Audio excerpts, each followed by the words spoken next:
नमस्कार, जय हिंद, वंदे मातरम। साथियों, स्वागत है डेली स्टडी यूट्यूब चैनल में। आज की वीडियो में बिहार प्रोहिबिटेशन कांस्टेबल के लिए टॉप क्वेश्चंस कराऊंगा जो कि आपके एग्जाम में डायरेक्ट पूछे जा सकता है। तो चलिए शुरू करते हैं, वीडियो के अंत तक बने रहिएगा। पहला प्रश्न है साइंस का, कोशिका का प्रोटीन कारखाना किसे कहा जाता है? ऑप्शंस आपके सामने है और आपको जो भी प्रश्न का आंसर पहले से मालूम हो उसको आप नीचे कमेंट बॉक्स में टाइप करके बताने की कोशिश कीजिएगा। तो चलिए शुरू कीजिए, पहला प्रश्न का आंसर देने की कोशिश कीजिए। कोशिका का प्रोटीन कारखाना किसे कहा जाता है?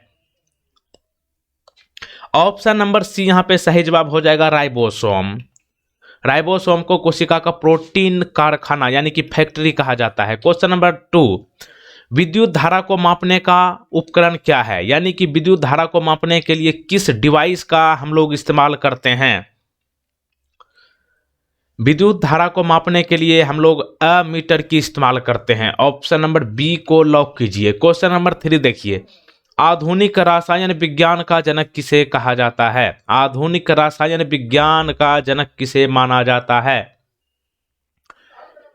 आधुनिक रसायन विज्ञान का पिता लवाजियर को माना जाता है। ऑप्शन नंबर सी को लॉक किया जाए। क्वेश्चन नंबर 4 देखिए, यहाँ पे हंसी गैस के रूप में किसे जाना जाता है? यानी कि हम लोग जो हंसते हैं, इसमें जो है यहाँ पे आपको बताना है कि हंसने वाली गैस किसको कहा जाता है? हंसने वाली गैस नाइट्रस ऑक्साइड को कहते हैं। Option number B right answer. Question number 5 आपके स्क्रीन पर है, पानी का पीएच वैल्यू आपको बताना है। What is the pH value of water? पानी का पीएच मान हो जाएगा 7। Option number B. तो देखिए, पानी के बिना हम लोग रह नहीं सकते, इसलिए पानी हमेशा साथ देता है हम लोगों को, तो इसलिए आपको ध्यान रखना है पानी का पीएच वैल्यू 7। क्वेश्चन नंबर 6 देखिए, इनमें से किस में सबसे ज्यादा ऑक्सीजन पाई जाती है? इन ऑप्शंस में से आपको बताना है, नीचे जो दिया गया है केरोसिन, कांच, मिट्टी और सीमेंट में, इनमें सबसे ज्यादा किस में ऑक्सीजन पाई जाती है? तो इनमें सबसे ज्यादा ऑक्सीजन मिट्टी में होगा। Option number C. Question number 7 देखिए, प्राकृतिक रबर इनमें से किसका एक बहुलक है? नेचुरल तरीके से जो रबर है इसमें किसका एक बहुलक है?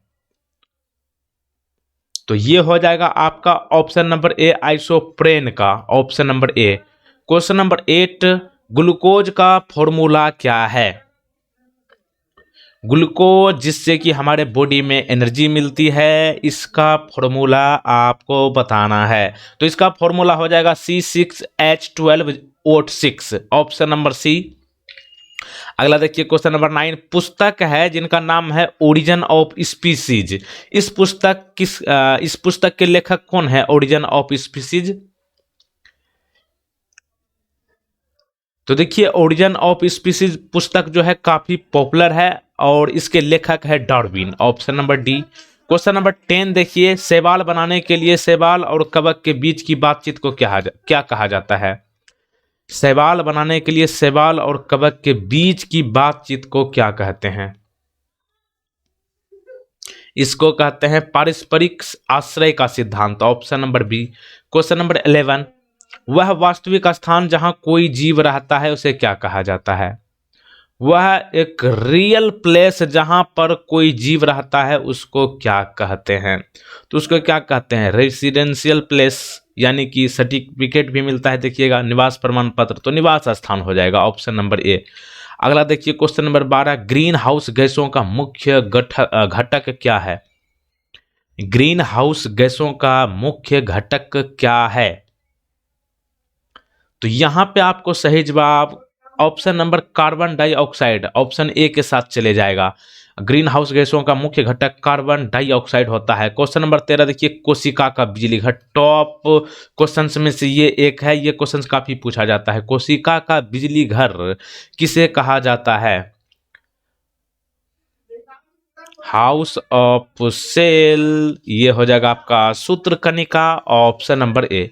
क्वेश्चन नंबर 14 देखिए, वायुमंडलीय दबाव को मापने का उपकरण क्या है?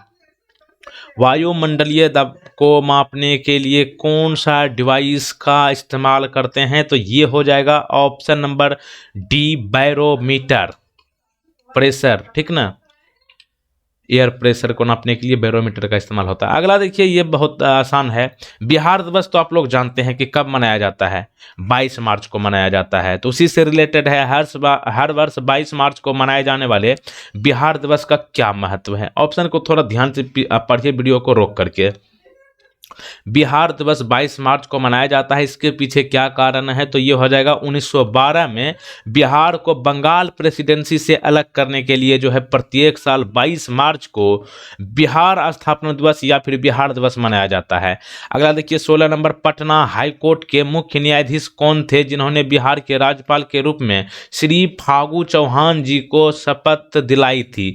यानी कि श्री फागू चौहान जी जो कि बिहार के राज्यपाल हैं, इनको कौन सा न्यायाधीश शपथ दिलाई थी, तो ये आपको बताना है। पटना उच्च न्यायालय के मुख्य न्यायाधीश हैं, इनका नाम है माननीय AP शाही, जो कि श्री फागू चौहान जी को गोपनीय एवं शपथ दिलाई थी पद की। ठोकने ओकने ओ सॉरी, आगे चलिए देखिए। अगला प्रश्न है, किस राज्य को केंद्र सरकार द्वारा विशेष श्रेणी का दर्जा कभी प्रदान नहीं किया गया है। इनमें से कौन सा स्टेट को सेंट्रल गवर्नमेंट के माध्यम से कभी भी विशेष राज्य का दर्जा नहीं मिला है, तो ये हो जाएगा बिहार। और इसका मांग चल रहा है, देखिए आने वाले दिनों में मिलता है या फिर नहीं। अगला देखिए क्वेश्चन नंबर 18, वैसे बिहार को जरूरी है विशेष राज्य का दर्जा, इनको मिलना चाहिए। अगला देखिए, मुगल बादशाह अकबर द्वारा बिहार में निर्वासित कश्मीर घाटी के अंतिम मुस्लिम शासक यूसुफ शाह चक को कहाँ दफनाया गया था। यूसुफ शाह चक को कहाँ पर दफनाया गया था। बिहार में यूसुफ शाह चक को दफनाया गया था, उस जगह का नाम यहाँ पे पूछा गया है, तो ये हो जाएगा नालंदा, जिनका कि हेडक्वार्टर या फिर जिला मुख्यालय कहिए तो बिहार शरीफ है।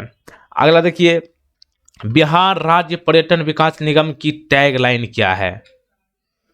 बिहार राज्य पर्यटन विकास निगम की टैगलाइन क्या है, तो ये हो जाएगा blissful Bihar, option number C. ठीक ना, ब्लिसफुल बिहार हो जाएगा, इंग्लिश में इसी तरह से लिखा जाता है। और वैसे आपसे पूछा जाए, कभी कभी पूछ लेता है कि BSTDC का फुल फॉर्म, तो यही है बिहार राज्य पर्यटन विकास निगम की इंग्लिश में, यानी कि हो जाएगा Bihar state tourism development corporation. और इसकी स्थापना एक बार पूछा गया था, तो ध्यान रखिएगा 1980 में। अगला देखिए क्वेश्चन नंबर 20, प्रधानमंत्री नरेंद्र मोदी ने हाल ही में किस नदी पर बनने वाले मंडल बांध परियोजना की नींव रखी है। मंडल बांध परियोजना जो है बिहार और झारखंड के बीच एक परियोजना है, ये किस नदी पर इनका नींव रखा गया है, तो ये हो जाएगा उत्तर कोयल नदी। ठीक ना, उत्तर कोयल नदी जो है बिहार और झारखंड के बॉर्डर पर स्थित है, और यहीं पर मंडल बांध परियोजना का नींव रखा गया है प्राइम मिनिस्टर नरेंद्र मोदी के द्वारा। अगला देखिए क्वेश्चन नंबर 21, मनोहर पर्रिकर की मृत्यु के बाद गोवा के मुख्यमंत्री किसको बनाया गया था। जब मनोहर पर्रिकर जी का निधन हुआ, उसके बाद गोवा के मुख्यमंत्री कौन बने थे, और आपको ये ध्यान रखना है कि गोवा के मुख्यमंत्री के पद पर रहते हुए मनोहर पर्रिकर जी का निधन हुआ था। उसके बाद प्रमोद सावंत जी को गोवा का मुख्यमंत्री बनाया गया। अगला देखिए क्वेश्चन नंबर 22, अंतर्राष्ट्रीय गांधी शांति पुरस्कार की स्थापना कब हुई। इंटरनेशनल गांधी शांति अवार्ड की स्थापना कब हुई, तो ये हो जाएगा ऑप्शन नंबर यहाँ पर 1995, बी नंबर सही जवाब होगा। अगला देखिए क्वेश्चन नंबर 23, 23 नंबर प्रश्न है, विद्युत शक्ति की इकाई क्या है। विद्युत शक्ति का यहाँ पर यूनिट पूछा गया है, SI यूनिट विद्युत शक्ति की, तो विद्युत शक्ति का SI यूनिट हो जाएगा वाट, ऑप्शन नंबर डी। आपके घर में जो मीटर होगा उसमें देखिएगा वहीं पे वाट पे ही बिजली का खपत होता है, कितना वाट जला यूज किए जो भी रहे। अगला देखिए, विश्व का पहला ऊंट अस्पताल किस शहर में स्थापित किया गया है। दुनिया का पहला ऊंट का हॉस्पिटल, ठीक ना, ऊंट का हॉस्पिटल दुनिया का सबसे पहला स्थापित हुआ है दुबई में, ऑप्शन नंबर डी को लॉक किया जाए। अगला देखिए क्वेश्चन नंबर 25, रेगिस्तान के जहाज किसे कहा जाता है।